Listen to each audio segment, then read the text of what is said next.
Hello everyone, मैं वीरेंद्र काद्यान। आज मैं डिस्कस करूंगा स्ट्रक्चर ऑफ द एटमॉस्फेयर। पिछली वीडियोज में मैंने एटमॉस्फेयर के ओरिजिन, उसकी सिग्निफिकेंस और कंपोजिशन के बारे में बताया है। और इस वीडियो में हम जानेंगे कि जो एटमॉस्फेयर है अर्थ के ऊपर, इसमें क्यों डिफरेंट लेयर्स हैं। क्योंकि हम जान चुके हैं कि एटमॉस्फेयर को जब डिफाइन किया जाता है तो ये बोला जाता है कि it is a multi layered envelope of mixture of gases around the earth surface. तो मल्टी लेयर्ड का मतलब है कि एटमॉस्फेयर में डिफरेंट स्ट्रेटाज हैं, डिफरेंट जोन्स हैं, और ये जो जोन्स हैं इनकी डेवलपमेंट क्यों होती है और इनके क्या क्या केमिकल और फिजिकल प्रॉपर्टीज हैं, उनको हम यहाँ पर थोड़ा थोड़ा डिस्कस करेंगे। क्योंकि ज्योग्राफी में इस टॉपिक को अगर देखा जाए तो बहुत ज़्यादा डिटेल में करने की ज़रूरत नहीं है, पर मैं जितना भी कवर कराऊंगा वो मोर देन सफिशिएंट होगा यूपीएससी के लिए भी। और अगर आप नेट जेआरएफ का एग्ज़ाम दे रहे हैं तो उसके लिए भी जितनी डेप्थ में मैं इसको कवर करूंगा वो मोर देन सफिशिएंट होगी। चलिए, मैंने क्या बोला कि जो एटमॉस्फेयर है ये एक मल्टी लेयर्ड एनवलप है अराउंड द अर्थ। तो ये जो मल्टी लेयर्ड स्ट्रक्चर है ना एटमॉस्फेयर का, ये ऐसा नहीं है कि एक लेयर है और उसके जस्ट आफ्टर दूसरी लेयर सडनली स्टार्ट हो जाती है। उनके बीच में क्या होता है, जो दो डिफरेंट लेयर्स है उनके बीच में कुछ ट्रांजिशन जोन होता है। मीन्स दो मेन लेयर्स के बीच में एक पार्ट ऐसा आएगा जिसकी प्रॉपर्टीज ना तो अंडरलाइंग लेयर से कंप्लीटली मैच होंगी ना ओवरलाइंग लेयर से कंप्लीटली मैच होंगी। तो उस पार्ट को ट्रांजिशन जोन कहा जाता है। और ये ट्रांजिशन जोन यहाँ पर स्ट्रक्चर ऑफ द एटमॉस्फेयर में हम पोजिज की फॉर्म में पढ़ेंगे। मीन्स जैसे लोअर लेयर का नाम है ट्रोपोस्फियर, उसके ऊपर एक ट्रांजिशन जोन आएगी जिसको ट्रोपोपॉज बोलेंगे। उसके बाद स्ट्रेटोस्फियर आएगा, फिर एक पॉज आएगा जिसको स्ट्रेटोपोज बोलेंगे। तो पोज का मतलब है एक लेयर के बाद अपर पार्ट में जो चेंज आएंगे, तो जो लोअर लेयर है उसके लिए वो एक पॉज का काम करेगा। मीन्स वहां पर वो लेयर एंड हो रही है और पॉज का मतलब होता है टू स्टॉप। और तो यहाँ पर अगर देखा जाए तो ये जो लेयर्स हैं ये डिफरेंट पॉजेज से या डिफरेंट ट्रांजिशन जोन से सेपरेट हो रही हैं। इनके बारे में भी क्वेश्चंस पूछे जाते हैं और उनको भी जानेंगे। जो एटमॉस्फेयर है इसमें डिफरेंट डिफरेंट लेयर्स हैं। इन लेयर्स को क्लासिफाई करने के लिए कुछ बेसिस होते होंगे, तो देखते हैं कौन कौन से बेसिस हैं। हम एटमॉस्फेयर की जो लेयर्स हैं उसको टेम्परेचर के बेस पर या एटमॉस्फेयर में जो केमिकल कंपोजिशन है उसके बेस पर, एटमॉस्फेयर में जो एयर की मूवमेंट है या एटमॉस्फेयर में एयर डेंसिटी है उसमें जो चेंज है उनके बेस पर हम अर्थ के एटमॉस्फेयर को डिफरेंट लेयर्स में डिवाइड करते हैं। और ये जो लेयर्स हैं इनको अब देखते हैं कि कौन कौन सी लेयर्स हैं, उसके बाद इनको डिटेल में डिस्कस करेंगे। टेम्परेचर वेरिएशन के बेस पर हम एटमॉस्फेयर को मेजरली 5 लेयर्स में डिवाइड करते हैं। और ये टेम्परेचर के बेस पर जो क्लासिफिकेशन है ना, इसको ओल्डर व्यू और older classification of the atmosphere बोला जाता है। तो ये जो 5 लेयर्स हैं ये है ट्रोपोस्फियर, स्ट्रेटोस्फियर, मेसोस्फियर, थर्मोस्फियर और एक्सोस्फियर। इनको 1 बाय 1 करके डिटेल में डिस्कस करेंगे। उसके बाद जो नेक्स्ट क्लासिफिकेशन है वो है केमिकल कंपोजिशन के बेस पर। केमिकल कंपोजिशन के बेस पर हम एटमॉस्फेयर को 2 लेयर्स में डिवाइड करते हैं। और ये जो क्लासिफिकेशन है ये रिसेंट व्यू कंसीडर किया जाता है। इसके बेस पर lower part of the atmosphere को होमोस्फियर बोला जाता है और अपर पार्ट को हेट्रोस्फियर बोला जाता है। ये जो होमोस्फियर है इसमें अभी जो टेम्परेचर के बेस पर हमने ये 5 लेयर्स में क्लासिफिकेशन जो देखी है, इसमें ये फर्स्ट 3 लेयर्स जो है इनको होमोस्फियर बोला जाता है और जो अपर पार्ट है इसको हेट्रोस्फियर बोला जाता है। तो होमोस्फियर और हेट्रोस्फियर ये केमिकल कंपोजिशन में जो चेंज आते हैं उनके बेस पर डिवाइड किया गया है एटमॉस्फेयर को। इनके अलावा एटमॉस्फेयर को एयर की मूवमेंट और जो डेंसिटी का वेरिएशन है उसके बेस पर भी डिवाइड किया जाता है, पर यह ज़्यादा इंपॉर्टेंट क्लासिफिकेशन नहीं है। तो एयर मूवमेंट के बेस पर हम लोअर पार्ट को, जिसको हमने होमोस्फीयर बोला था, उसको हम ट्रबोस्फीयर बोलते हैं, और ऊपर वाला पार्ट जो है वो हेट्रोस्फीयर है, जिसमें मूवमेंट नहीं होती है। अगर डेंसिटी वेरिएशन के बेस की बात करें तो इसके बेस पर एटमॉस्फेयर को डेंसर एटमॉस्फेयर और रेयरर एटमॉस्फेयर कहा जा सकता है। होमोस्फीयर को डेंसर एटमॉस्फेयर और हेट्रोस्फीयर को रेयरर एटमॉस्फेयर कहा जाता है।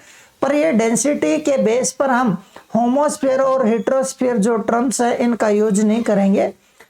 उसके बाद अगर मैं ये कहूँ कि जो डेंसिटी और एयर मूवमेंट के बेस की जो क्लासिफिकेशन है ये कुछ ज़्यादा इम्पोर्टेंट नहीं है, और यहाँ से आपसे कभी भी सेपरेट क्वेश्चन पूछे जाने की कोई पॉसिबिलिटी नहीं है, और बहुत सारी बुक्स में तो आपको ये क्लासिफिकेशन मिलेगा ही नहीं। मेजरली जो इंडियन राइटर्स हैं उनकी बुक्स में ये आपको क्लासिफिकेशन नहीं मिलने वाला है। पर जो टेम्परेचर और केमिकल कंपोजिशन के बेस पर जो एटमॉस्फेयर की क्लासिफिकेशन है ये ज़्यादा इम्पोर्टेंट है, और यहीं से क्वेश्चंस पूछे जाते हैं। इसलिए हमारा मेजर फोकस इन दो क्लासिफिकेशन पर ही रहेगा। और ये जो क्लासिफिकेशन है इनको वन बाय वन देख लेते हैं एक बार। देखिए, बेस्ड अपॉन द टेम्परेचर, मैंने कहा था 5 लेयर्स में एटमॉस्फेयर को डिवाइड किया गया है। तो एक बार मैं आपको वो जो 5 लेयर्स का क्लासिफिकेशन है वो दिखा देता हूँ कि वो कौन सा क्लासिफिकेशन है 5 लेयर का। तो ये जो क्लासिफिकेशन है इसको देख लेते हैं। देखिए, यहाँ पर अगर आप देख पा रहे हो ये वो 5 लेयर्स हैं एटमॉस्फेयर की, जिनको हम टेम्परेचर के बेस पर डिवाइड करते हैं, और इनको मैं वन बाय वन डिटेल में डिस्कस करूंगा। देखिए, अगर आप लोग देख पा रहे हो तो ये यहां पर ये है आपकी लोअर मोस्ट लेयर ट्रोपोस्फियर, और उसके बाद ये है स्ट्रेटोस्फियर, और इसके बाद ये लेयर मेसोस्फियर है, और ये थर्मोस्फियर है। इसके बाद वाला जो पार्ट है वो यहाँ पर दिखाया नहीं गया है, वो है एक्सोस्फियर। तो ये 5 लेयर्स हैं, और इन पांचों लेयर्स में एक बार हम यहाँ पर देख रहे हैं तो एक बार एक चीज और आप नोटिस कर लेंगे। ये जो पांचों लेयर्स हैं इनमें आप देखिए, ये जो येलो लाइन से ये लाइन ग्राफ जो बना रखा है, ये लाइन ग्राफ है टेम्परेचर के चेंज को ये दिखा रहा है, क्योंकि ये क्लासिफिकेशन टेम्परेचर के बेस पर है। तो टेम्परेचर किस टाइप से चेंज होने पर लेयर चेंज हो रही है, मैं थोड़ा सा उसको बताना चाहूँगा। तो एक बार आप इसको देखिएगा, जब हम लोअर पार्ट से, जब हम अर्थ के सरफेस के पास से या सी लेवल से जब हम अपवर्ड मूव करते हैं तो क्या हो रहा है, ये जो लाइन है ये टेम्परेचर के वेरिएशन को दिखा रही है। और अगर आप यहाँ पर देख पा रहे हो, ये वाला जो पार्ट है ये यहाँ पर 0 टेम्परेचर को ये इंडिकेट कर रहा है, और इस साइड टेम्परेचर डिक्रीज कर रहा है, और इस साइड टेम्परेचर इंक्रीज कर रहा है। तो ये टेम्परेचर इंक्रीज और डिक्रीज को आप ध्यान रखेंगे। जैसे जैसे मैं अपवर्ड मूव करूंगा तो आप देखिए, जैसे मैं इस हाइट पर गया तो इस हाइट पर जाने के बाद ये टेम्परेचर कितना हो गया, -20 डिग्री सेल्सियस। अगर मैं इस हाइट पर आ गया तो यहाँ पर टेम्परेचर -40 डिग्री सेल्सियस। तो हाइट के साथ साथ क्या हो रहा है, टेम्परेचर डिक्रीज कर रहा है। और ये इधर जो दिखा रखा है, ये इधर हाइट दिखा रखी है, और अगर इस हाइट को आप देखें तो ये हाइट के चेंज के साथ टेम्परेचर में आपको वेरिएशन देखने को मिल रहा है। और ये continuously temperature upward height increase होने के साथ साथ डिक्रीज हो रहा है, पर एक ऐसी हाइट आएगी जिसमें टेम्परेचर डिक्रीज होना बंद हो जाएगा। अपवर्ड मूव करने पर यहाँ पर आपको टेम्परेचर कांस्टेंट दिखेगा। उसके बाद ये एक पॉज की कंडीशन आ गई, क्योंकि इसमें जो टेम्परेचर डिक्रीज हो रहा था वो बंद हो गया। बाद में डिस्कस करूंगा मैं पॉज के बारे में भी। उसके बाद यहाँ पर देखिए, जैसे जैसे अपवर्ड मूव कर रहे हैं तो टेम्परेचर थोड़ा इंक्रीज कर रहा है। फिर इसके बाद यहाँ पर टेम्परेचर में कोई चेंज नहीं है हाइट के साथ इस एरिया में। फिर अपवर्ड मूव करने पर क्या हो रहा है, टेम्परेचर डिक्रीज कर रहा है।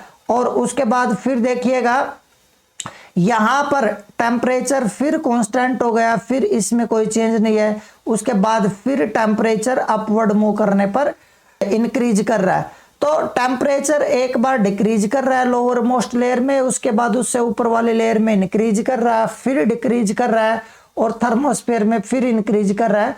यहाँ पर कुछ आपको बेंडिंग देखने को मिलेंगी, इसका मतलब ये टेम्परेचर चेंज का इंक्रीज और डिक्रीज रेट जो है इसमें चेंज आ रहा है, जो कि आप लोगों के लिए बहुत ज़्यादा इम्पोर्टेंट है नहीं। जो पार्ट इम्पोर्टेंट होगा मैं वो पार्ट आपको बता भी दूंगा। अब वन बाय वन देख लेते हैं जो भी इनका फीचर्स हैं इन लेयर्स के। देखिए ट्रोपोस्फियर की अगर बात करें तो हम लोग देख ही चुके हैं, ये लोअर मोस्ट लेयर है। लेकिन कभी कभी आपसे पूछा जा सकता है कि ये जो ट्रोपोस्फियर है ये नाम किसने दिया। तो अगर नेमिंग की बात करें तो नेम जो है it was given by Teisserenc de Bort, ये फ्रेंच स्कॉलर हैं और इन्होंने इसको ट्रोपोस्फियर क्यों बोला है। ट्रोपोस्फियर इसलिए बोला है क्योंकि ग्रीक में ट्रोपोज का मतलब होता है मिक्सिंग और टर्बुलेंस। इसका मतलब अगर सिंपल लैंग्वेज में कहें तो एयर मूवमेंट, जिस पार्ट में एटमॉस्फेयर के एयर मूवमेंट ज़्यादा है तो उसको ट्रोपोस्फियर कहा गया है, क्योंकि ट्रोपोज का मतलब है मूवमेंट और मिक्सिंग और टर्बुलेंस। और क्योंकि इस पार्ट में मिक्सिंग ज़्यादा है, मूवमेंट ज़्यादा है, एयर अपवर्ड डाउनवर्ड मूव करती है, तो इस मूवमेंट को जहाँ पर एयर में अपवर्ड और डाउनवर्ड मूवमेंट आता है उसको कन्वेक्शन बोलते हैं। इसलिए इस पार्ट को, इस लेयर को एटमॉस्फेयर की कन्वेक्टिव जोन भी कहा गया है या टर्बुलेंट जोन भी बोला गया है। और एटमॉस्फेयर की ये जो लेयर है ये क्लाइमेटिकली या on the ground of the weather ये बहुत इंपॉर्टेंट लेयर है। क्यों? क्योंकि आप लोग ये शायद जान चुके होंगे अब तक कि जो एटमॉस्फेयर है इसका जो लोअर पार्ट है उसमें टेम्परेचर का जो भी चेंज आता है वो मेजरली अर्थ से जो रिलीज होती है एनर्जी वो एटमॉस्फेयर के लोअर पार्ट में सबसे पहले ऐड होती है और उसके कारण ही टेम्परेचर में चेंज आता है।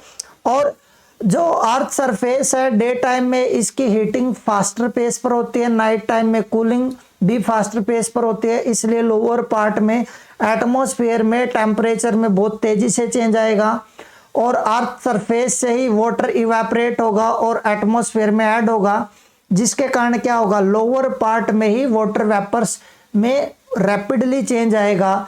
और इसका मतलब क्या है? इसका मतलब ये है, अगर आप देखें अर्थ से जो एनर्जी रिलीज हो रही है वो भी एटमॉस्फेयर में जा रही है और जो वाटर वेपर्स है ना वो भी एनर्जी ही कैरी करते हैं। तो वाटर वेपर्स के थ्रू भी एडिशन जो एनर्जी का हो रहा है वो भी एटमॉस्फेयर में बहुत ज़्यादा चेंजेस लेकर आएगा। लाइक अगर एटमॉस्फेयर में वाटर वेपर्स कंडेंस हो गए तो क्लाउड बन जाएंगे, अगर वो वाटर की फॉर्म में वापस अर्थ सरफेस पर आ गए तो वो रेनफॉल होगा।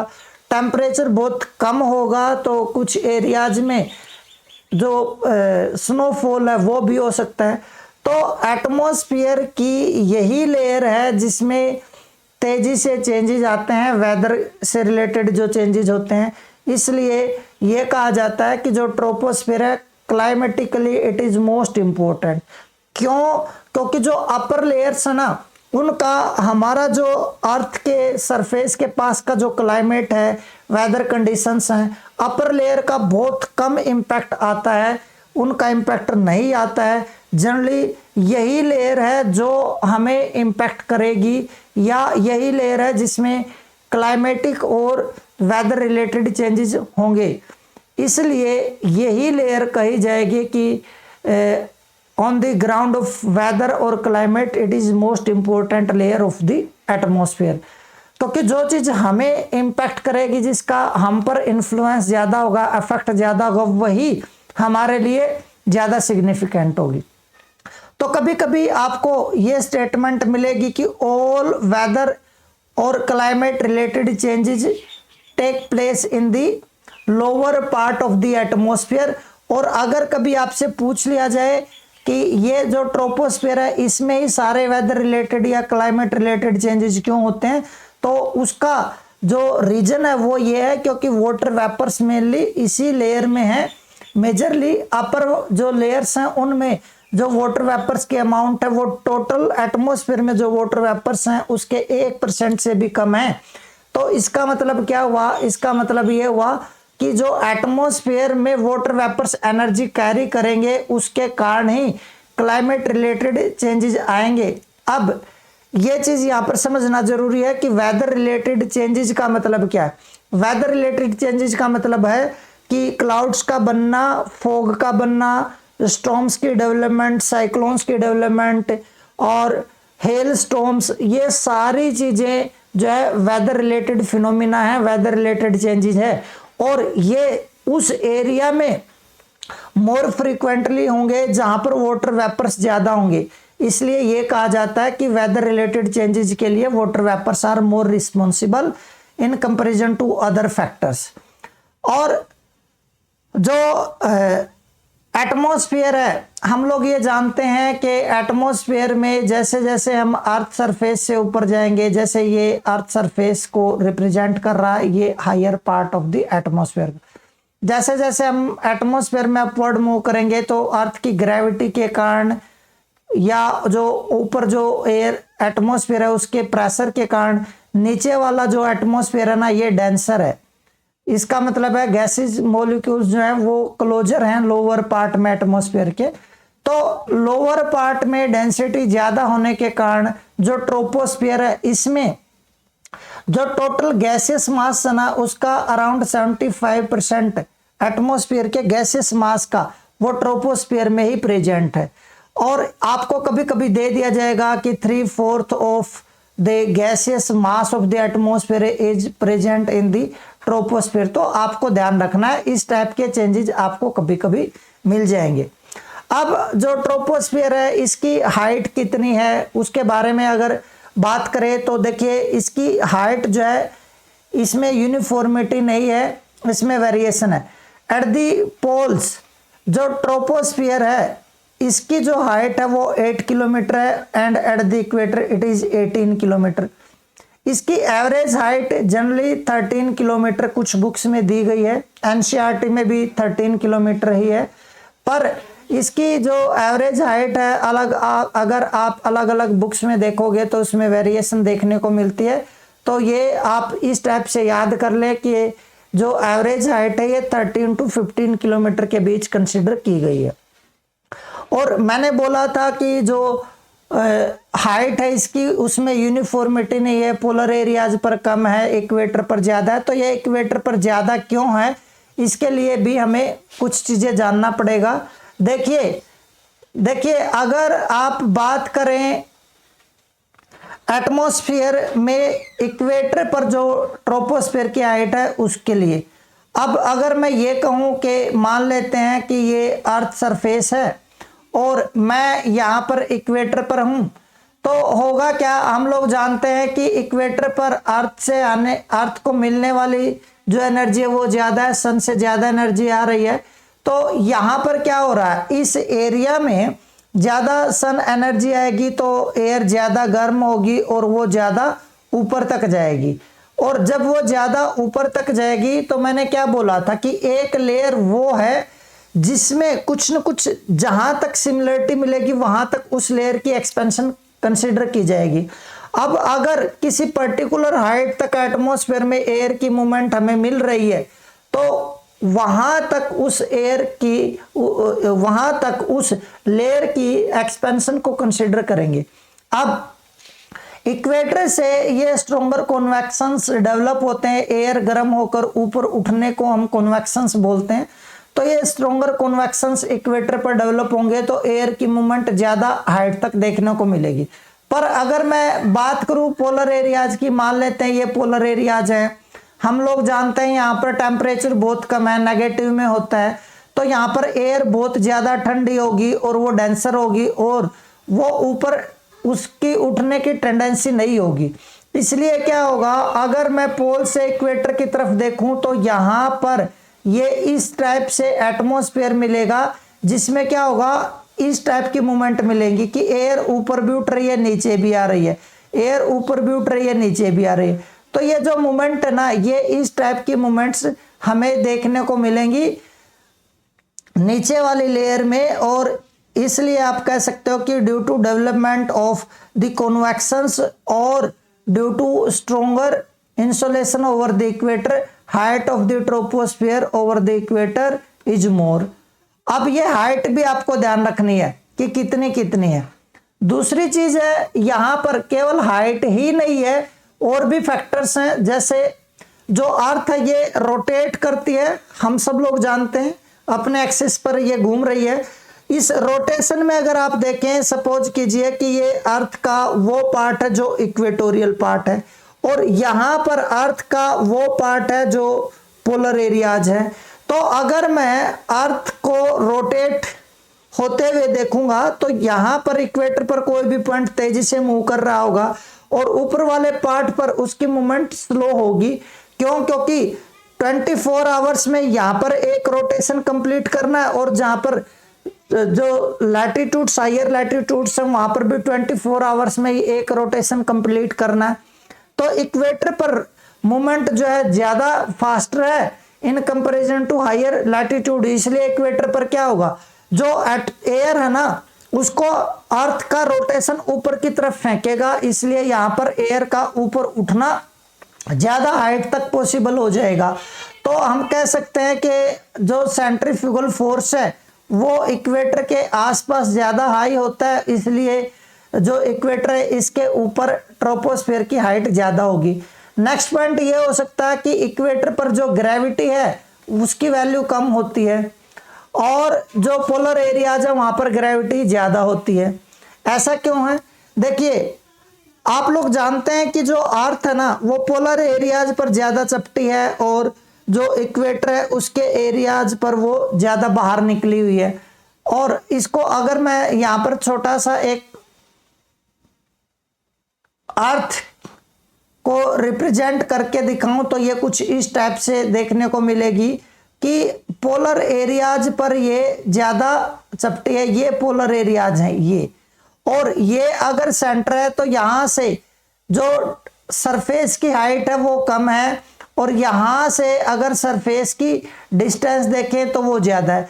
तो ये इक्वेटर है और ये पोल है। पोल पर जो ग्रेविटी वो ज्यादा होगी, क्योंकि अर्थ के सेंटर से डिस्टेंस अगर कम है तो ग्रेविटी ज्यादा होगी, क्योंकि ग्रेविटेशनल फोर्स अर्थ के सेंटर से ही काम करता है। तो इसलिए एयर पर यहां पर ग्रेविटी ज्यादा होने के कारण एयर को ग्रेटर फोर्स से डाउनवर्ड अट्रैक्ट किया जाएगा, और यहां पर ये जो डाउनवर्ड अट्रैक्शन है ना जो एटमॉस्फेयर पर लगेगी वो कम है, इसलिए यहां पर जो एयर होगी इक्वेटर पर उसके लिए ऊपर उठना आसान होगा इस एयर के कंपैरिजन में। तो ग्रेविटी भी एक रीजन है। एक रीजन और आप यहां पर कंसीडर कर सकते हैं जो आपको ज्यादातर बुक्स में नहीं मिलेगा, कि जो इक्वेटर है ना इसके ऊपर क्या है, जो ओशनिक एक्सपेंशन है वो भी ज्यादा है और इंसुलेशन भी ज्यादा है, जिसके कारण क्या हो रहा है, वाटर ज्यादा इवेपोरेट हो रहा है, और उस इवेपोरेशन के कारण एटमॉस्फेयर में ह्यूमिडिटी ज्यादा है। इसका मतलब है एटमॉस्फेयर में मॉइस्चर ज्यादा है, नमी ज्यादा है। और जब एटमॉस्फेयर में वाटर वेपर्स ऐड होते हैं तो एयर ऊपर की तरफ उठती है, क्योंकि एनर्जी कैरी करते हैं वाटर वेपर्स, और जब एयर में एनर्जी ऐड की जाएगी, एयर को एनर्जी मिलेगी तो वो ऊपर की तरफ मूव करती है। तो ह्यूमिडिटी ज्यादा होने के कारण भी एयर का नेचर है, एयर की टेंडेंसी है कि वो अपवर्ड मूव करेगी, और ह्यूमिडिटी इक्वेटर पर ही सबसे ज्यादा है अर्थ पर, यह इक्वेटर के आसपास के एरिया में। इसलिए क्या होगा, जो एयर है अपवर्ड मूव करेगी और ये ज्यादा हाइट तक ऊपर की तरफ उठ जाएगी।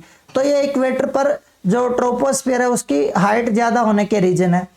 उसके बाद ये मैंने यहाँ पर सारी चीजें एक्सप्लेन कर दी हैं, और वही चीजें यहाँ पर आपको पॉइंट्स में मैंने दी हैं। उसके बाद जो लोअर पार्ट है एटमॉस्फेयर का, उसको ट्रोपोस्फियर की बात कर रहा हूं, उसको 2 जोन्स में डिवाइड किया गया, one lower troposphere and upper troposphere. Lower troposphere और इसको फ्रिक्शन लेयर और फ्रिक्शन जोन बोला जाता है एटमॉस्फेयर की, क्योंकि इस हाइट तक क्या है, जो अर्थ सरफेस पर जो अंडुलेशंस हैं, जो रफनेस है, कहीं पर हाई माउंटेन है, कहीं पर प्लेटोज हैं, कहीं पर वैलीज हैं, तो उस वेरिएशन के कारण अर्थ सरफेस पर विंड्स की जो मूवमेंट है वो फ्री मूवमेंट नहीं है, फ्रिक्शन एक्सपीरियंस करेगी जो भी एयर की मूवमेंट होगी पैरेलल टू द ग्राउंड, और उस फ्रिक्शन के कारण विंड स्पीड जो है लोअर होगी इस पार्ट में, पर ये विंड स्पीड अपवर्ड जो है इंक्रीज करेगी। तो फ्रिक्शन जोन में विंड स्पीड एक तो कम होगी, और दूसरा यहाँ पर फ्रीक्वेंट डेली चेंजेज होंगे। वेदर के चेंजेज की बात है ये, क्यों? क्योंकि हीटिंग और कूलिंग के कारण ही लोअर पार्ट में एटमॉस्फेयर में ज़्यादा चेंजेज आएंगे। जितना हम अर्थ सरफेस से दूर जाएंगे ये चेंजेज कम हो जाएंगे।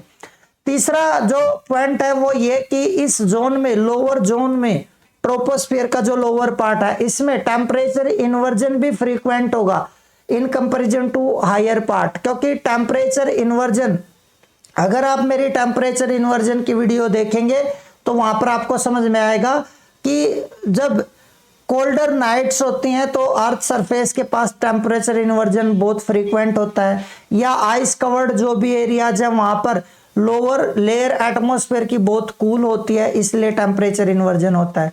शायद आप लोगों को याद होगा टेम्परेचर इन्वर्जन के केस में क्या है कि एक लोअर लेयर जो होगी इसका टेम्परेचर कम होगा, और इसके ऊपर जो एयर है इसका टेम्परेचर जो है हायर होगा, उसको टेम्परेचर इन्वर्जन कहा जाता है। तो आप मेरी जितनी भी मैंने अब तक वीडियोस डाली हैं, सारी वीडियोस आप मेरे डिस्क्रिप्शन में जाएंगे तो वहां पर आपको लिंक मिल जाएगा, लिस्ट मिल जाएगी, उनको आप देख सकते हैं, जो आपके कॉन्सेप्चुअल क्लैरिटी के लिए काफ़ी हेल्पफुल रहेगा। उसके बाद जो ट्रोपोस्फियर है इसका अपर पार्ट है, जो 3 किलोमीटर से ऊपर का एरिया है उसको अपर ट्रोपोस्फियर बोला जाता है, और इसमें ना तो फ्रिक्शन का इफेक्ट ज़्यादा है और ना ये डेली चेंजेस फ्रीक्वेंटली यहाँ पर होंगे, और उसका रीजन आप लोग लोअर ट्रोपोस्फियर में जो मैंने एक्सप्लेनेशन दिया उससे आप समझ गए होंगे।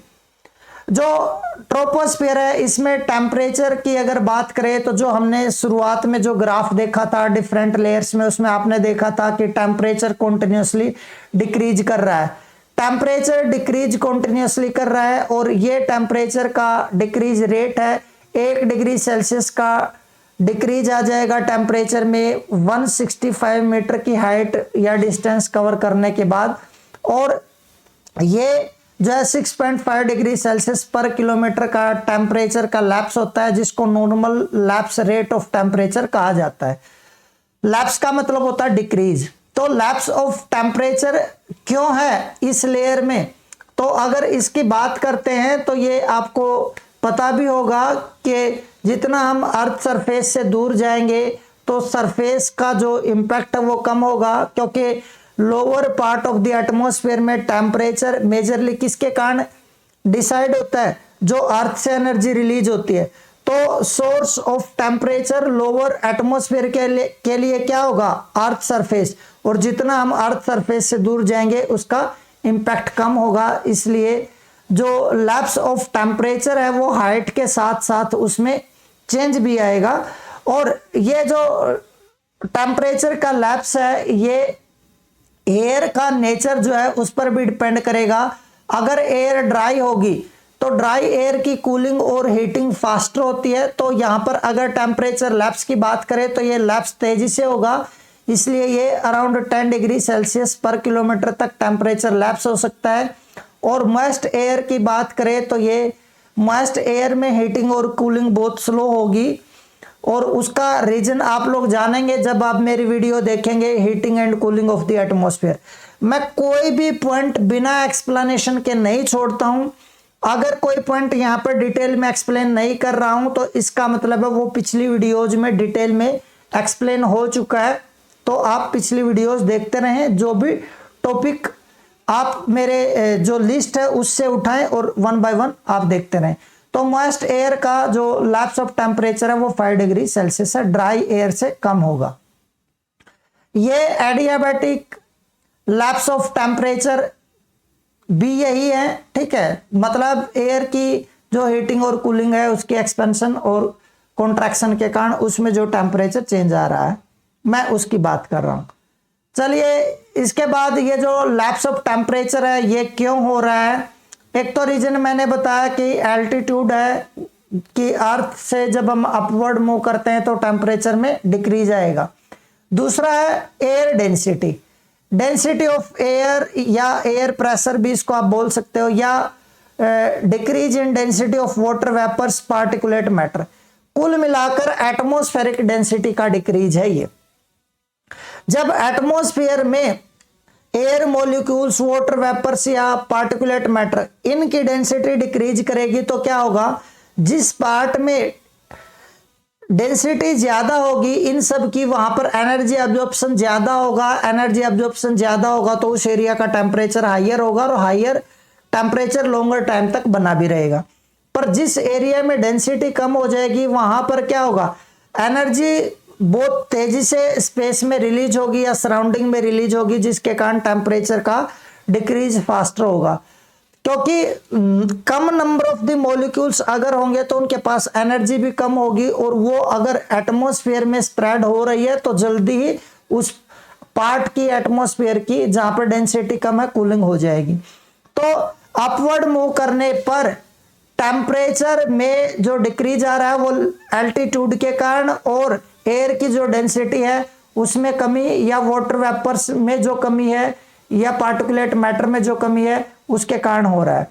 और ये जो लैप्स ऑफ टेम्परेचर है ये यूनिफॉर्म नहीं रहेगा, इसमें सीजनल वेरिएशन भी मिलेगी और इसमें लोकेशनल वेरिएशन भी मिलेगी। मींस जैसे जैसे सीजन चेंज होंगे, समर सीजन और विंटर सीजन, उसके कारण टेम्परेचर का जो लैप्स रेट है उसमें वेरिएशन आएगा।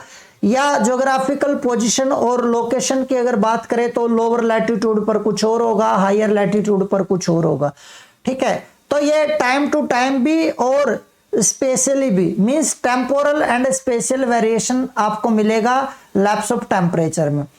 उसके बाद जो ट्रोपोस्फियर है, इसमें आप लोगों ने देखा था अपवर्ड मूव करने पर टेम्परेचर डिक्रीज कर रहा था, पर एक हाइट पर जाने के बाद वो टेम्परेचर का डिक्रीज खत्म हो गया था।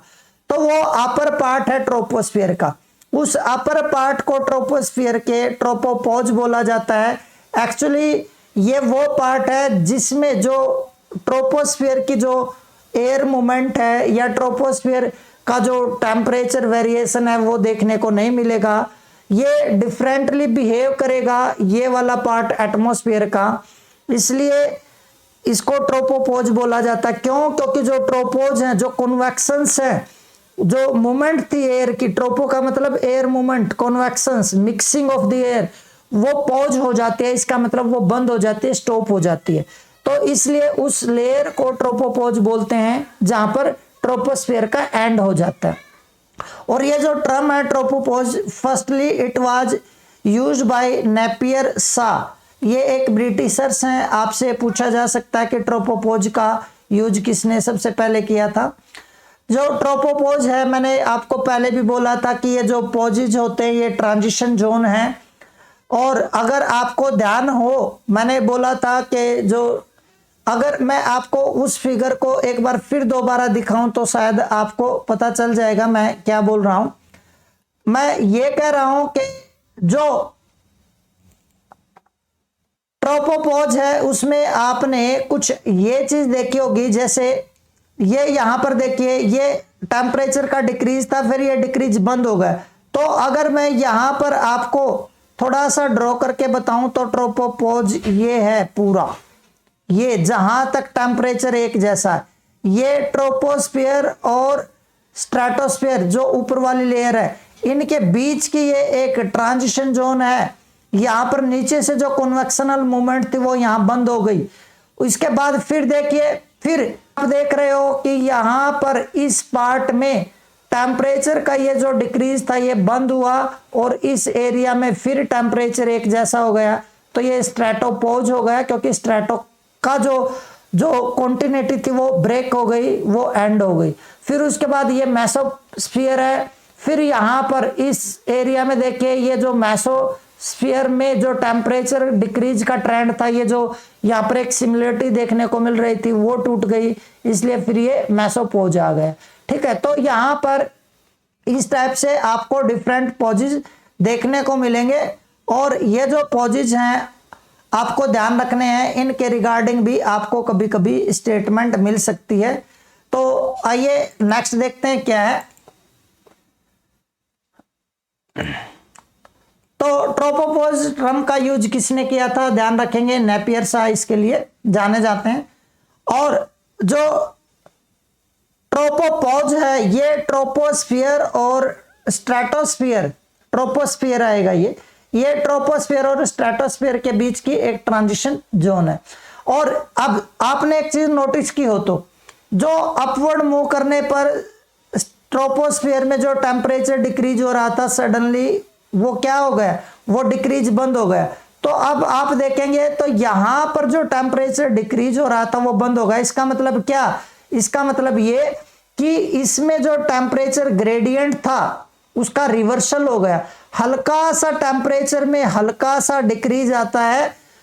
और इसलिए मैं ये कह सकता हूं कि ये वाला पार्ट जो है वार्मर है इसके कंपैरिजन में, ये जो पार्ट है एटमॉस्फेयर का जस्ट नियर द ट्रोपोपॉज ये कंपैरेटिवली हल्का सा वार्मर है, क्योंकि ऊपर से ओजोन की थोड़ी सी सप्लाई हो जाती है और ओजोन अल्ट्रावायलेट रेडिएशंस को क्या करता है, एब्जॉर्ब करता है। तो इसलिए बोला जा सकता है कि ट्रोपोपॉज में रिवर्सल इन टेम्परेचर ग्रेडियंट देखा जाता है या वहां पर टेम्परेचर इन्वर्जन हो जाता है। क्यों, क्योंकि ये कोल्ड लेयर है और इसके ऊपर हल्का सा टेम्परेचर हाई है तो ये टेम्परेचर इन्वर्जन हो गया। और पोज का मीनिंग क्या होता है ऑलरेडी मैं डिस्कस कर चुका हूं। अब टेम्परेचर देखते हैं कि ट्रोपोपॉज पर टेम्परेचर कितना है इक्वेटर पर, यह है -80 degree Celsius at equator and -40 degree Celsius at poles. आप लोग यहां पर ध्यान देंगे अदरवाइज मिस कर जाएंगे एक काफी इंपॉर्टेंट पॉइंट, वो ये कि इक्वेटर पर टेम्परेचर एटमॉस्फेयर में ट्रोपोपॉज पर कम है पोलर एरियाज की कंपैरिजन में, जबकि अर्थ सरफेस पर पोल्स पर टेम्परेचर कम होता है और इक्वेटर पर टेम्परेचर बहुत हाई होता है कंपैरेटिवली। पर यहां पर उल्टा हो गया। तो आपसे पूछा भी जा सकता है कि ऐसा क्यों हो रहा है, तो वो इसलिए ऐसा हो रहा है क्योंकि जब एयर इक्वेटर पर गर्म होकर ऊपर उठते हैं तो वो ज्यादा हाइट तक चली जाती है और ज्यादा हाइट पर जाने के कारण क्या हो रहा है, कॉन्टिन्यूसली उसकी कूलिंग के कारण उसका टेम्परेचर ज्यादा लो हो जाता है। ठीक है, इस पॉइंट को ध्यान रखेंगे कि यहां पर स्ट्रॉन्गर कन्वेक्शंस के कारण एयर ज्यादा हाइट पर मूव कर जाती है और अपवर्ड मूव करने पर कॉन्टिन्यूसली टेम्परेचर डिक्रीज करता है। इसलिए इक्वेटर पर ट्रोपोपॉज में टेम्परेचर हाइयर होगा, पोलर एरियाज पर इक्वेटर पर टेम्परेचर लोअर होगा, पोलर एरियाज पर टेम्परेचर हाइयर होगा। ठीक है, एवरेज थिकनेस की अगर बात करें ट्रोपोपॉज के तो ये 1.5 किलोमीटर है। और ट्रोपोपॉज के नीचे का जो पॉइंट है जहां पर टेम्परेचर कॉन्टिन्यूसली डिक्रीज कर रहा था और मिनिमम टेम्परेचर जहां पर रिकॉर्ड किया गया है उसको बोला जाता है कोल्ड पॉइंट। ट्रोपोपॉज में जहां पर टेम्परेचर का डिक्रीज बंद हो जाता है वो कोल्डर पॉइंट होगा। ठीक है, in comparison to other points in the atmosphere, तो उसको कोल्ड पॉइंट कहा जाता है। सोचिए अगर ये ट्रोपोपॉज है और यहां से एयर अपवर्ड मूव कर रही है और यहां जाकर एयर अपवर्ड मूव करना बंद कर गई तो एटमॉस्फेयर में ऊपर वाले पार्ट में वाटर वेपर्स का एडिशन नहीं होगा। हालांकि बहुत थोड़ी अमाउंट में होता है, उसके भी कुछ रीजंस हैं, उन पर भी बात करेंगे कि ऐसा क्यों होता है। पर पहले इस चीज को समझिए कि जो एयर के कन्वेक्शंस है वो यहाँ खत्म हो जाएंगे तो एयर के कन्वेक्शंस के साथ जो वाटर की सप्लाई है वो भी कम हो जाएगी, खत्म हो जाएगी, ऊपर सप्लाई नहीं होगी। पर ऐसा नहीं है कि ऊपर वाटर बिल्कुल नहीं हो सकता, कभी कभी ऊपर वाटर चला जाता है क्योंकि कभी कभी इस एरिया में एटमॉस्फेयर के बहुत हाई स्पीड विंड्स जो होते हैं वो कभी कभी इसको तोड़ देती हैं और कभी कभी वाटर अपर पार्ट में सप्लाई हो जाता है। ये जो फैक्ट है थोड़ा सा ध्यान रख लेंगे। वाटर जो है 10 किलोमीटर के ऊपर वाटर का 1% से भी कम मिलता है। और हाइट मैंने क्या बोला था, मैंने बोला था कि एवरेज हाइट कितना है, एवरेज हाइट 13 to 15 किलोमीटर के बीच वेरी कर रही है ट्रोपोस्फेयर की। इसका मतलब है ट्रोपोस्फेयर में वाटर मेजरली प्रेजेंट है, उससे ऊपर नहीं है। और ट्रोपोपॉज की अगर बात करें तो वहां पर वाटर की जो प्रेजेंस है वो कभी कभी कुछ एटमॉस्फेरिक डिस्टर्बेंसेस के कारण हो सकती है। इसके बाद जो ट्रोपोपॉज है इसकी अगर हाइट की बात करें, देखिए लेयर्स की हाइट में चेंज आता है, सीजनल भी चेंज होता है और लैटिट्यूडनल भी चेंज होता है। पर्टिकुलरली उस लेयर की हाइट में तो होगा ही होगा जो नियर दी अर्थ सरफेस है। जैसे ही किसी भी पर्टिकुलर हेमिस्फीयर में टेम्परेचर में चेंज आएगा तो जो लेयर है उसकी हाइट में भी चेंज आ जाएगा। तो ट्रोपोपॉज की बात करें तो इसमें लैटिट्यूडनल और सीजनल मींस स्पेशियल और टेम्पोरल चेंजेस इसकी हाइट में देखने को मिलते हैं। इसकी जो हाइट है it is lower at the poles and in the winters means pole पर स्पेशली अगर देखें तो इक्वेटर पर हायर है और पोल्स पर लोअर है, पर विंटर में ये हाइट कम हो जाती है, समर सीजन में ये हाइट थोड़ी सी इंक्रीज कर जाती है। और ये हाइट का जो वेरिएशन है ये मेजरली मिड लैटिट्यूड्स में देखने को मिलेगा, क्योंकि लोअर लैटिट्यूड्स में क्या हो रहा है, ज्यादा टेम्परेचर का वेरिएशन नहीं है सीजन चेंज के साथ। इक्वेटर के आसपास के एरिया में, ट्रॉपिकल एरियाज में temperature throughout the year higher ही होता है और उसमें ज्यादा चेंज भी नहीं आता। पोलर एरियाज में भी throughout the year temperature lower ही होता है और उसमें ज्यादा चेंज भी नहीं आता। तो जो सीजन का इम्पैक्ट है वो सबसे ज्यादा कहाँ होता है, मिडिल लैटिट्यूड्स पर। ऑलरेडी अगर आप मेरी पिछली वीडियोस देखेंगे तो आपको टेम्परेचर डिस्ट्रीब्यूशन में ये चीज बताई गई है। तो मिडिल लैटिट्यूड्स में ही ये हाइट का जो वेरिएशन है ये मोर विजिबल होगा। मींस ये साफ साफ दिखेगा कि विंटर सीजन में लोअर हाइट पर है और समर सीजन में हायर हाइट पर है। जो एयर प्रेशर है उसकी अगर बात करें तो एयर प्रेशर एटमॉस्फेयर में जैसे जैसे हम अपवर्ड मूव करते हैं डिक्रीज करता है। एयर प्रेशर का मतलब क्या होगा, एयर का जो वेट है, एयर का जो प्रेशर है। अब अगर किसी एरिया में जैसे ये मान लेते हैं यहाँ पर बहुत ज्यादा एयर है, डेंसर एयर है, तो इस एयर का प्रेशर अर्थ पर ज्यादा होगा तो एयर प्रेशर ज्यादा है। अब जैसे जैसे मैं हायर मूव कर रहा हूं तो क्या हो रहा है, अगर यहाँ इस हाइट के बाद अगर मैं देखूं यहाँ कोई भी बंदा है वो ऑब्जर्व कर रहा है तो वो एयर प्रेशर ऊपर वाले एटमॉस्फेयर का ही तो यहाँ पर प्रेशर गिर रहा होगा ना, तो इसलिए एयर प्रेशर हाइट के साथ घटेगा। पर अगर कोई यहाँ पर देखे तो पूरा एटमॉस्फेयर प्रेशर डाल रहा है तो यहाँ पर एयर प्रेशर ज्यादा होगा। प्रेशर का मतलब है वेट। तो जो एयर प्रेशर है वो हाइट के साथ डिक्रीज करता है। तो ये बहुत सिंपल सा पॉइंट है कि एयर प्रेशर जो है वो ज्यादा हायर हाइट पर ज्यादा कम होगा। तो ऑब्वियस सी बात है इक्वेटर पर ट्रोपोस्फियर और ट्रोपोपॉज की हाइट ज्यादा है तो इक्वेटर पर एयर प्रेशर कम होगा और हायर होगा ये पोलर एरियाज पर। ट्रोपोस्फियर की बात करें तो या ट्रोपोपॉज की बात करें तो दोनों के लिए ये सेम है। इसके बाद यूनिफॉर्मिटी की अगर बात करते हैं, देखिए जो ट्रोपोपॉज है ना इसमें एक यूनिफॉर्मिटी होगी, पूरे ट्रोपोपॉज में एक जैसा टेम्परेचर होगा और एटमॉस्फेयर की जो मूवमेंट है वो होगी ही नहीं वहां पर। तो वहां पर क्या होगा, एक स्टेबल और स्टैटिक एटमॉस्फेयर होगा। लेकिन ये जो यूनिफॉर्मिटी है इन टर्म्स ऑफ टेम्परेचर और स्टेबिलिटी ये कभी कभी जेट स्ट्रीम्स या ट्रॉपिकल जो साइक्लोन्स हैं उनसे ये डिस्टर्ब हो जाती है, उनसे ये ब्रेक हो जाती है। जेट स्ट्रीम्स का मतलब अभी के लिए इतना ही समझें क्योंकि ये टॉपिक अलग से कराऊंगा डिटेल में, कि ये वेरी हाई स्पीड विंड्स होती हैं एटमॉस्फेयर के ट्रोपोस्फेयर के अपर पार्ट में। और ट्रॉपिकल साइक्लोन्स का मतलब है ये बहुत हाई स्पीड विंड्स होती हैं, ओशंस पर डेवलप होते हैं और ऊपर जाते हैं। ये इस टाइप से मूव करते हुए सर्कुलेशन में होता है और ये सर्कुलेटरी विंड्स ऊपर की तरफ जाते हैं और ये काफी हाइट तक ऊपर चली जाती है। तो अगर इस चीज को देखें तो जी ये जो जेट स्ट्रीम्स हैं और जो ट्रॉपिकल साइक्लोन्स है ये क्या करेंगे, जैसे ये ट्रोपोस्फियर है, ट्रॉपिकल साइक्लोन्स डेवलप हुए तो ये बहुत तेजी से ऊपर एयर को सप्लाई करेंगे, इसलिए ये जो ट्रोपोपॉज है इसको ये तोड़ देंगे, इसको डिस्टर्ब कर देंगे। वैसे ही बहुत high speed winds jet stream winds होती हैं एटमॉस्फेयर में और वो इस टाइप से मूव करती है तो वो भी कभी कभी इसको क्या करती है, तोड़ देती हैं। तो इसलिए इसमें जो यूनिफॉर्मिटी है वो डिस्टर्ब हो जाती है। जो ट्रोपोपॉज है इसको आइसोथर्मल लेयर बोला जाता है क्योंकि आइसोथर्मल का मतलब है जिसमें temperature throughout the layer constant हो, यूनिफॉर्म हो। ठीक है, तो आइसोथर्मल लेयर इसको कहा जाता है।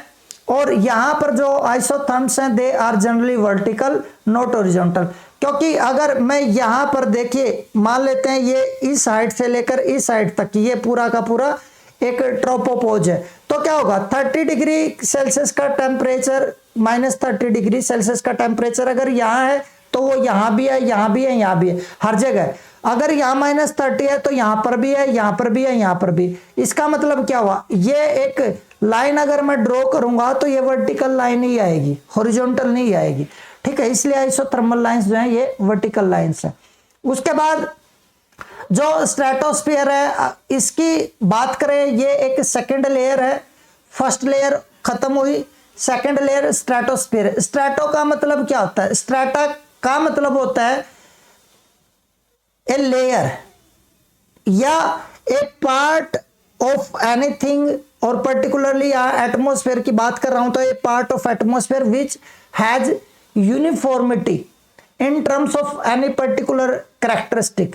तो जो ट्रोपोस्फेयर है इसको सॉरी जो स्ट्रेटोस्फेयर है इसको स्ट्रेटोस्फेयर क्यों बोला गया है, क्योंकि यहां पर जो यूनिफॉर्मिटी एक पर्टिकुलर लेयर में, वो थ्रू आउट दिस लेयर एक यूनिफॉर्मिटी मिलेगी टेम्परेचर की। तो इसके मीनिंग की अगर बात करें तो stratosphere means a region of stratification.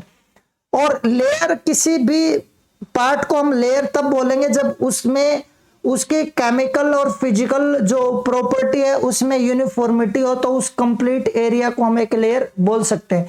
तो यहां पर एक पर्टिकुलर जो पार्ट है एटमॉस्फेयर का उसको स्ट्रेटोस्फेयर इसलिए बोला जाता है क्योंकि उसमें एक यूनिफॉर्मिटी देखने को मिलती है जो टेम्परेचर है उसके केस में।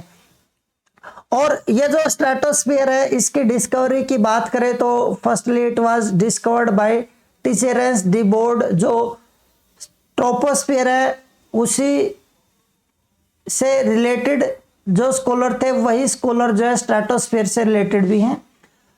एवरेज इसकी हाइट की बात करें तो 50 किलोमीटर स्ट्रेटोस्फीयर की एवरेज हाइट है from the mean sea level बात कर रहा हूं। इसके जो लोअर पार्ट है means up to 30 kilometre of the height, temperature जो है बहुत ग्रेजुअली इंक्रीज करता है, इसलिए लोअर पार्ट लार्जली आइसोथर्मल है। पर अपर पार्ट में ये जो टेम्परेचर चेंज है ये कंपैरेटिवली फास्टर है। और आपको बस इतना ही ध्यान रखना है कि लोअर पार्ट में टेम्परेचर में चेंजेस कम है और अपर पार्ट में टेम्परेचर में चेंजेस ज्यादा फास्टर हैं। और जो टेम्परेचर का अपवर्ड मूवमेंट पर ट्रेंड देखे तो टेम्परेचर इंक्रीज करता है अपवर्ड मूवमेंट के कारण।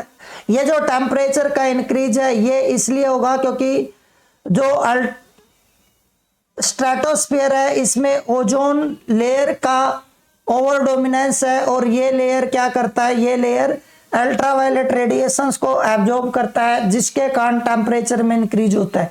दूसरा रीजन है लेसर डेंसिटी वहां पर प्रेजेंट है इसलिए भी टेम्परेचर में इंक्रीज होता है।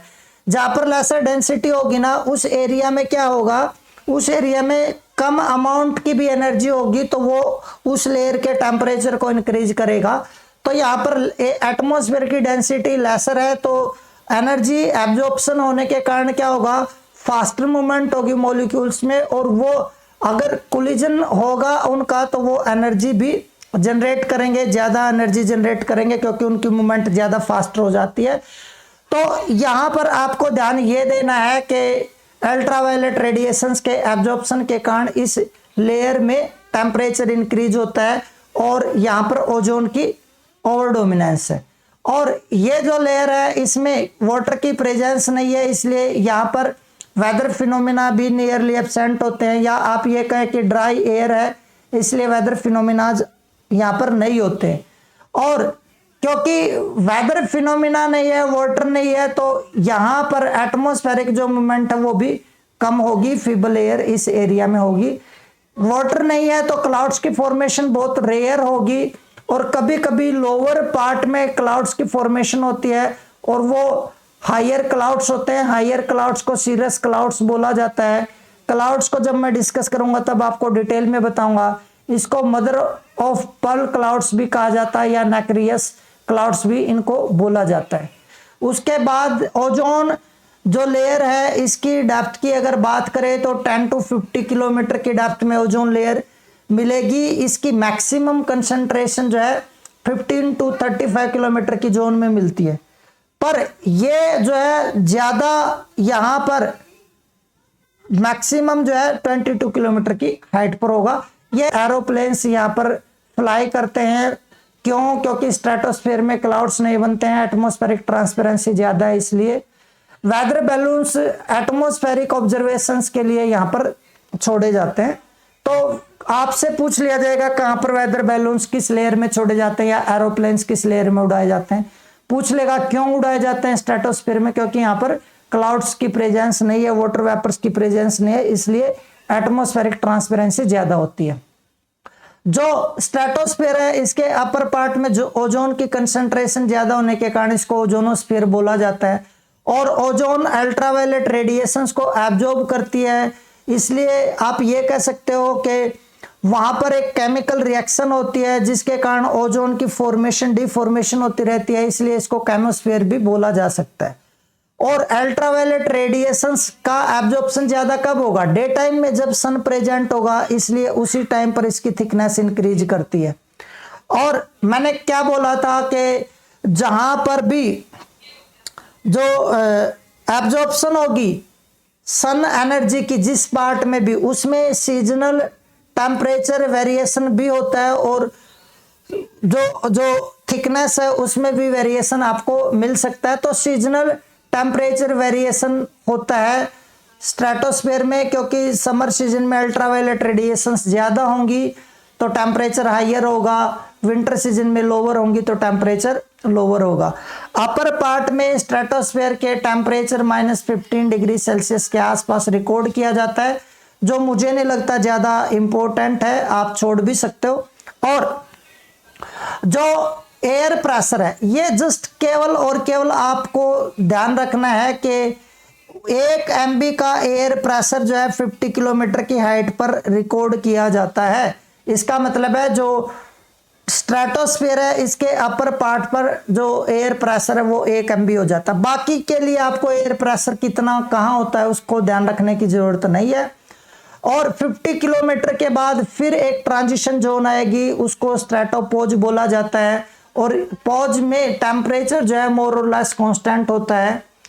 ये ऑलरेडी हम लोग बोल चुके हैं कि जो पोज वाली जो लेयर्स होती हैं, पार्ट्स होते हैं, वो आइसोथर्मल होते हैं। ठीक है। मेसोस्फीयर की अगर बात करें, देखिए 5 लेयर्स थी, 2 नीचे और 2 ऊपर, तो बीच वाली जो लेयर है ये है मेसोस्फीयर। और मेसो का मतलब होता है इन बिटवीन, और इसको middle layer of the atmosphere भी कह सकते हो। टेम्परेचर इस लेयर में फिर से हाइट के साथ डिक्रीज करता है, क्यों? क्योंकि जो स्ट्रेटोस्फेयर था वहां पर ओजोन ज्यादा थी, इसलिए टेम्परेचर वहां पर कॉन्टिन्यूसली जो है हाइयर था या टेम्परेचर जो है इंक्रीज कर रहा था। पर जो मेसोस्फीयर है उसमें ओजोन ज्यादा नहीं है जरूर, लेकिन लोअर पार्ट में ज्यादा है, अपर पार्ट में कम है, इसलिए अपवर्ड मूव करने पर टेम्परेचर डिक्रीज करेगा। और 80 किलोमीटर के बाद फिर एक पॉज आएगा, ट्रांजिशन जोन आएगा जिसको मेसोपोज बोलते हैं। और जो अपर पार्ट है एटमॉस्फेयर मेसोपोज का, जो अपर पार्ट है मेसोपोज का, वहां पर टेम्परेचर -100 डिग्री सेल्सियस रिकॉर्ड किया जाता है और इसको टेम्परेचर एटमॉस्फेयर का मिनिमम टेम्परेचर कहा जाता है। ये एटमॉस्फेयर का मिनिमम टेम्परेचर है, कभी कभी आपसे पूछ लिया जाएगा। और कितने डिग्री सेल्सियस तक हो सकता है ये भी आपसे पूछा जा सकता है, ध्यान रखेंगे। जो मेसोस्फीयर है इसकी 2-3 और प्रॉपर्टी है जो आपसे पूछा जा सकता है। एक तो है नोक्टिल्यूसेंट क्लाउड्स की प्रेजेंस। नोक्टिल्यूसेंट का मतलब क्या होता है? जो नोक्ट है ना, it is related to night, और लूसेंट का मतलब है ग्लोइंग। तो रात के समय जो बादल ग्लो करते हैं, चमकीले जो बादल दिखते हैं, वो मेसोस्फीयर में होते हैं। और ये जो नोक्टिल्यूसेंट क्लाउड्स है ना, जनरली ये किस टाइप से डेवलप होते हैं? जो मीटियोराइटिक डस्ट होती है ना, वो जब वाटर वेपर्स के साथ मिक्स हो जाते हैं, या वाटर वेपर्स जो है जब कंडेंस कर जाते हैं मीटियोराइटिक डस्ट के साथ, तो उस टाइम पर जो क्लाउड्स बनेंगे वो नोक्टिल्यूसेंट क्लाउड्स होते हैं। और ये समर सीजन में पोलर एरियाज पर आपको मिलेंगे। मीटियोराइटिक डस्ट इस लेयर में इसलिए प्रेजेंट होती है, जब मीटियोर्स एंटर करते हैं ना, मेसोस्फीयर में, तो उनकी बर्निंग स्टार्ट हो जाती है। मीटियोर्स का मतलब है ये हेवनली बॉडीज होती हैं जो अर्थ सरफेस की तरफ आती हैं, और जब ये अर्थ सरफेस की तरफ आ रही हैं तो मेसोस्फीयर में एंट्री के बाद इनकी बर्निंग स्टार्ट हो जाएगी, जिससे डस्ट जनरेट होगी, और वो डस्ट अगर वाटर वेपर्स के साथ मिक्स हो जाती है तो नोक्टिल्यूसेंट क्लाउड्स को डेवलप करती है। समर सीजन में पोलर एरियाज पर ये देखे जा सकते हैं। और जो मेसोपोज है, और ये ऑलरेडी मैं आपको बता चुका हूं कि टेम्परेचर इंक्रीज होगा, इसका मतलब क्या होगा, यहां पर इन्वर्जन ऑफ टेम्परेचर होगा जो मेसोपोज है उसमें। थर्मोस्फीयर की बात करें तो इसकी हाइट में काफी वेरिएशन देखने को मिलता है। ये एनसीईआरटी में है और ये नेशनल ज्योग्राफिक ऑर्गेनाइजेशन से मैंने उठाया है। बाकी ये है कि यहाँ पर मैं ये कहूँगा कि अगर आप कमीशन का कोई एग्जाम प्रिपेयर कर रहे हैं, चाहे स्टेट पीसीएस है या यूपीएससी है, तो आप जो है एनसीईआरटी को फॉलो कर ले। बाकी इसमें वेरिएशन आपको देखने को मिल सकती है। जो टेम्परेचर है, थर्मोस्फीयर में टेम्परेचर काफी हाई होता है, इसलिए इसको थर्मोस्फीयर बोला जाता है। और टेम्परेचर अपवर्ड मूव करता है, और अपर रीजन में टेम्परेचर 2000 डिग्री सेल्सियस के आसपास रिकॉर्ड किया जाता है। इस लेयर में जो एयर डेंसिटी है बहुत कम है, एटमॉस्फेयर बहुत ज़्यादा रेयरर है, इसलिए इस एटमॉस्फेयर का जो टेम्परेचर है इतना हाई होने के बाद भी ये ज़्यादा इफेक्टिव नहीं है, ज़्यादा सेंसिबल नहीं है, और इनको स्पेशल इंस्ट्रूमेंट से ही मेजर किया जाता है। ये सिंपल थर्मोमीटर से मेजर नहीं होता है।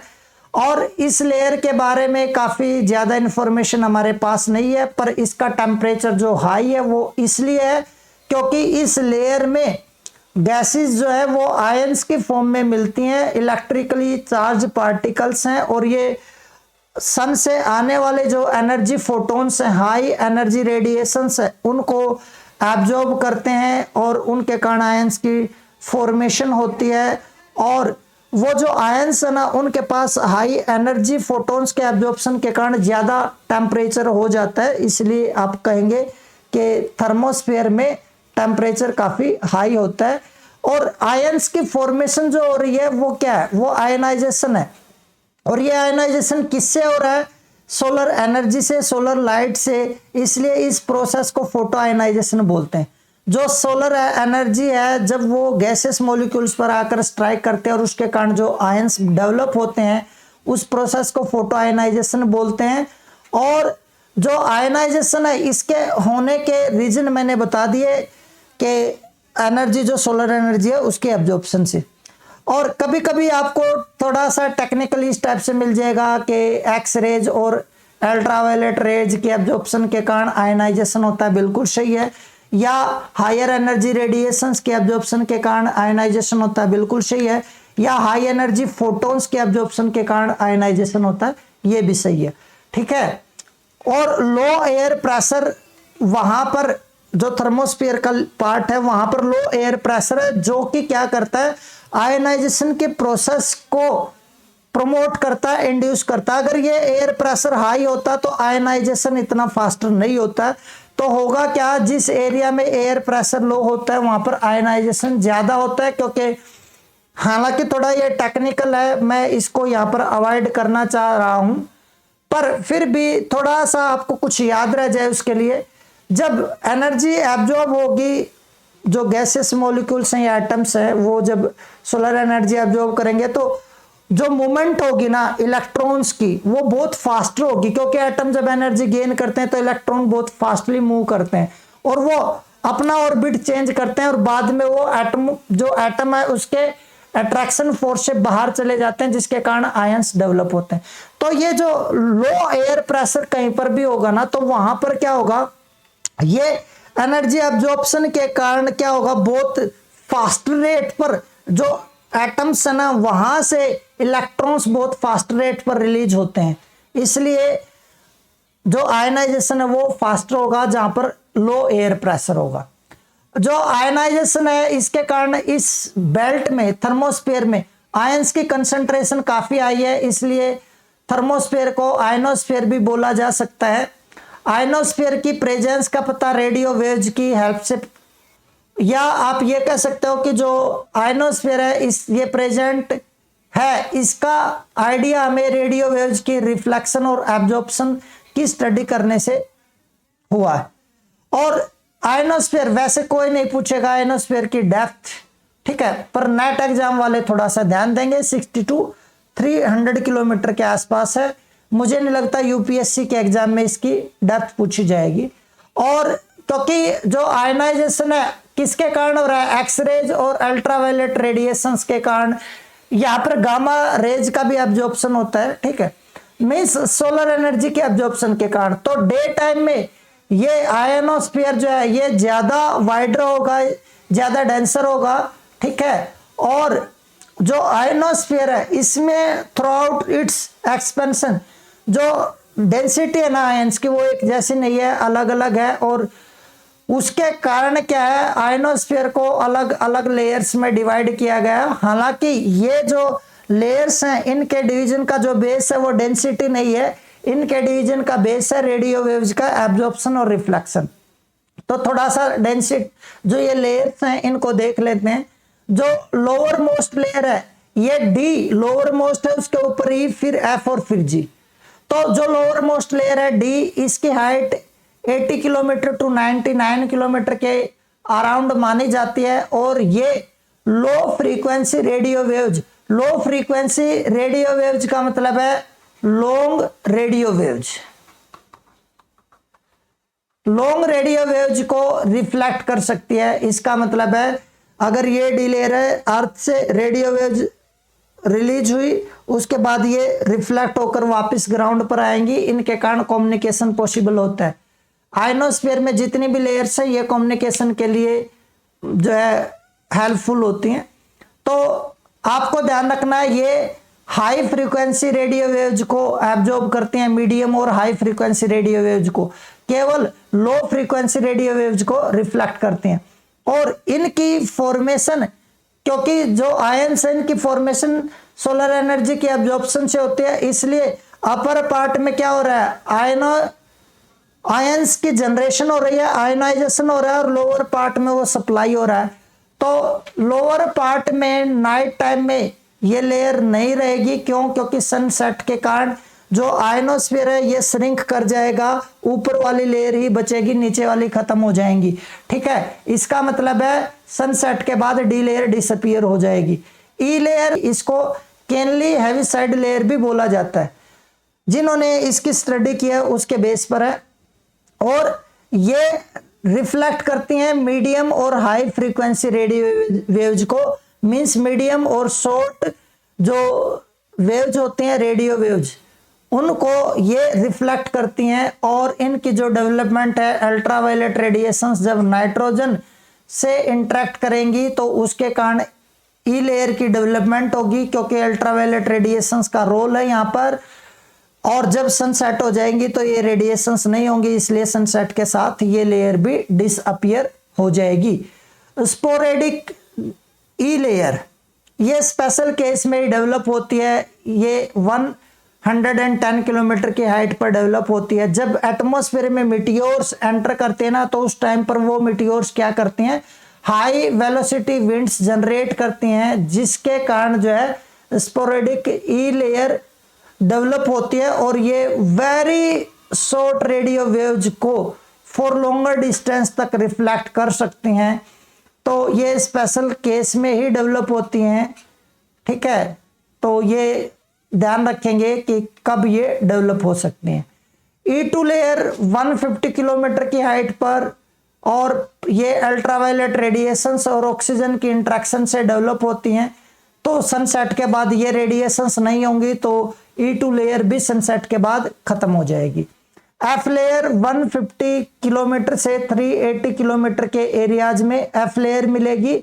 इसको 2 सब लेयर्स में डिवाइड किया जा सकता है, हालांकि बहुत ज़्यादा सा इम्पोर्टेंट नहीं है। अगर आप ये याद नहीं प्रॉपरली कर पा रहे हो तो सीधा ये याद रखें, एफ लेयर को एपल्टन लेयर भी बोला जाता है, और ये डे एंड नाइट काम करती है। पर इसको 2 लेयर में इसलिए डिवाइड किया जाता है क्योंकि ये जो लोअर लेयर होती है ना F1, ये खत्म हो जाती है नाइट टाइम में, ठीक है। ये through out the day and night काम करती है। तो इसलिए ये है वो लेयर जो नाइट टाइम में भी रेडियो कम्युनिकेशन में हेल्प करेगी। पर ये दोनों एफ लेयर का पार्ट है, तो आप कह सकते हो कि एफ लेयर वो लेयर है जो डे एंड नाइट दोनों टाइम में काम करती है। डी और ई लेयर नहीं करती है नाइट टाइम में काम। रिफ्लेक्शन की बात करें, जितनी हायर हाइट पर रेडियो वेव्स होंगी, ध्यान देंगे, उतनी ही शॉर्ट वेव्स को वो रिफ्लेक्ट करेगी।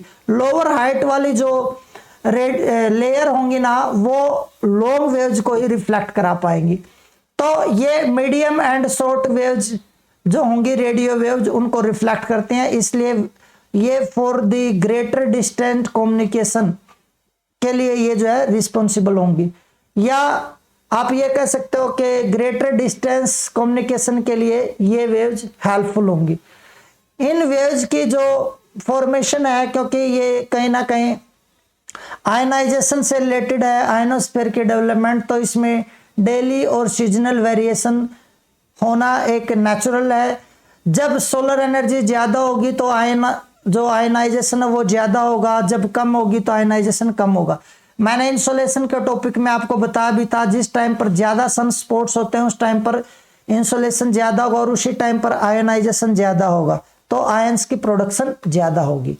जी लेयर की अगर बात करें तो इसकी जो हाइट है 400 किलोमीटर और उससे ऊपर मिलेगी, और ये डे एंड नाइट दोनों, क्योंकि ज़्यादा हाइट पर है, ज़्यादा आयनाइजेशन होगा उस एरिया में, तो दोनों डे एंड नाइट में ये काम करेगी। पर it is not detectable, means इसकी प्रॉपर हाइट और इसकी प्रॉपर एरिया जहाँ पर इसकी कंसंट्रेशन ज़्यादा होगी, जहाँ पर ये इफेक्टिवली फंक्शनल हो सकती है, उन चीज़ों को डिटेक्ट करना थोड़ा सा डिफ़िकल्ट है। तो ये था थर्मोस्फीयर के रिगार्डिंग। उसके बाद थर्मोस्फीयर के लिए एक फिनोमिना होता है और इसको बोलते हैं ऑरोरा। ऑरोरा क्या है? ये एक तरह से आप कह सकते हो कि ये पोलर लाइट है, मींस पोलर एरियाज में जो थर्मोस्फीयर है उसमें कुछ ग्लोइंग लाइट हमें दिखती है पोलर एरियाज के ऊपर, दोनों पोल्स पर, नॉर्थ और साउथ पोल पर, और उस ग्लोइंग लाइट को ऑरोरा बोला जाता है। एक्चुअली ये जो ग्लोइंग लाइट है ना, ये क्या है? ये थर्मोस्फीयर में एक जोन है, वॉन एलन रेडिएशन बेल्ट या वॉन एलन रेडिएशन जोन। इस जोन में क्या है? जो इलेक्ट्रिकली चार्ज पार्टिकल्स हैं वो अर्थ के मैग्नेटो स्फीयर के साथ, अर्थ के मैग्नेटो फील्ड के साथ जो है, मैग्नेटिक फील्ड के साथ इंटरेक्ट करते हैं और इसके कारण वो ग्लो करते हैं। तो ये नाइट टाइम में पोलर एरियाज पर ग्लो करती हुई डिफरेंट कलर्स की लाइट होती हैं, उसको ऑरोरा बोलते हैं। आपको सिंपली इतना ध्यान रखना है कि नाइट टाइम में पोलर एरियाज पर ग्लो करती हुई जो लाइट होती है उसको ऑरोरा बोलते हैं। थर्मोस्फीयर में ये होती है, पर अगर थर्मोस्फीयर ऑप्शन में ना देकर आयनोस्फीयर दिया हो तो आयनोस्फीयर आप करेंगे, और दोनों दे रखा हो तो आयनोस्फीयर नहीं, फिर आप थर्मोस्फीयर को पिकअप करेंगे, क्योंकि ionosphere itself is the part of thermosphere. दोनों हेमिस्फीयर में मिलेगा। नॉर्दर्न हेमिस्फीयर में ऑरोरा बोरिलिस इसको बोला जाता है, सदर्न हेमिस्फीयर में ऑरोरा ऑस्ट्रेलिस इसको बोलते हैं। ऑरोरा के बारे में मैं अलग से एक वीडियो बनाऊंगा, इसका प्रोसेस क्या है वो प्रोसेस यहाँ पर हम लोग डिस्कस नहीं करेंगे, ठीक है। अभी बस आपको ये जानना है कि ये ग्लोइंग लाइट है जो थर्मोस्फीयर में पोलर एरियाज पर रात में देखी जाती है। नॉर्दर्न हेमिस्फीयर में ऑरोरा बोरियलिस, साउदर्न हेमिस्फीयर में ऑरोरा ऑस्ट्रेलिस इसको कहा जाता है। एक्सोस्फीयर, एक्सोस्फीयर की बात करें तो अपर मोस्ट लेयर है एटमॉस्फेयर की। इसकी अपर लिमिट क्या है वो एग्जैक्टली हमें पता नहीं है, और इसके बाद जो है स्पेस का पार्ट स्टार्ट हो जाता है। इसके बारे में हमें बहुत कम इंफॉर्मेशन है, और डेंसिटी अपवर्ड मूव करने पर डिक्रीज करते ये हम लोग जान ही चुके हैं, तो डेंसिटी बहुत कम है इस पार्ट में, इसलिए बोला जाता है कि इट रिजेंबल्स नेबुला। मीन्स इसका मतलब ये है कि नेबुला जो है ये एक गैसियस क्लाउड होते हैं, जहाँ पर गैसेस की डेंसिटी कम होती है, उस क्लाउड को नेबुला बोला जाता है। और यहाँ पर भी डेंसिटी बहुत कम है गैसेस की, इसलिए इसको nebula like part of the atmosphere कहा जा सकता है। एक्सोस्फीयर में greater than 5000 degree Celsius temperature होता है, और gradually it merges with space, और इसकी आउटर बाउंड्री क्या है ये हम फिक्स नहीं कर सकते हैं। एक्सोस्फीयर के बाद अर्थ का मैग्नेटोस्फीयर स्टार्ट हो जाता है, जहां पर अर्थ का मैग्नेटिक फील्ड तो है पर एटमॉस्फेयर प्रेजेंट नहीं है। तो ये था एटमॉस्फेयर का classification based upon the temperature. Video ज़्यादा लंबा ना हो जाए इसलिए आज हम यहीं तक करेंगे। नेक्स्ट वीडियो में मैं आपको बताऊंगा classification of the atmosphere based upon the chemical composition. तो आज के लिए इतना ही, मिलते हैं नेक्स्ट वीडियो में। Thank you.